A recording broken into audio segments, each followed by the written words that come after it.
Curfew শিথিলে জনজীবন স্বাভাবিক হতে থাকলেও খাগড়াছড়ি পর্যটন কেন্দ্রগুলো কতটা স্বাভাবিক হয়েছে তা জানাবেন সহকর্মী অপু দত্ত। কোনোভাবে আসলে খাগড়াছড়ির পর্যটনের অচলাবস্থা আসলে কাটছে না। একের পর এক ঘটনা প্রবাহ আসলে খাগড়াছড়ির পর্যটন খাতকে আসলে পিছিয়ে দিচ্ছে।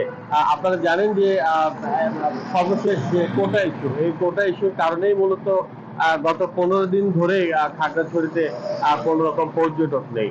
এবং এর আগে যে পাহাড় ধস, তারপর বন্যা, প্রাকৃতিক দুর্যোগের কারণেই কিন্তু খাগড়াছড়িতে কোনো পর্যটক ছিল না। তো একের পর এক এই প্রাকৃতিক এবং এই অস্থিরতাগুলোর কারণে খাগড়াছড়ি একদম পর্যটক শূন্য বলা যেতে পারে। এখন আসলে খাগড়াছড়ির পর্যটন খাত মুখ থুবড়ে পড়েছে। আমরা এখানকার সংশ্লিষ্ট ব্যবসায়ীদের সাথে কথা বলেছি। তারা যেটি বলছেন যে যেখানে দিনে 4 থেকে 500 পর্যটকের সমাগম হতো, সেখানে আসলে এখন শূন্যের কোটায় নেমে এসেছে। প্রতিদিন হোটেলগুলোতে 60 থেকে 70% বুকিং থাকতো, সেটি আসলে একদম শূন্যের কোটায় নেমে এসেছে। আর আপনারা জানেন যে দেশের সবচেয়ে ক্রেজি স্পট বলা হয় সাজেককে। সেই সাজেকেও আসলে এখন একদম শুনশান নীরবতা বিরাজ করছে। সেই সাজেকে যেখানে প্রচুর পরিমাণ পর্যটকবাহী গাড়ি যাতায়াত করতো, সেই সংখ্যায় আসলে 1-2 নেমে এসেছে।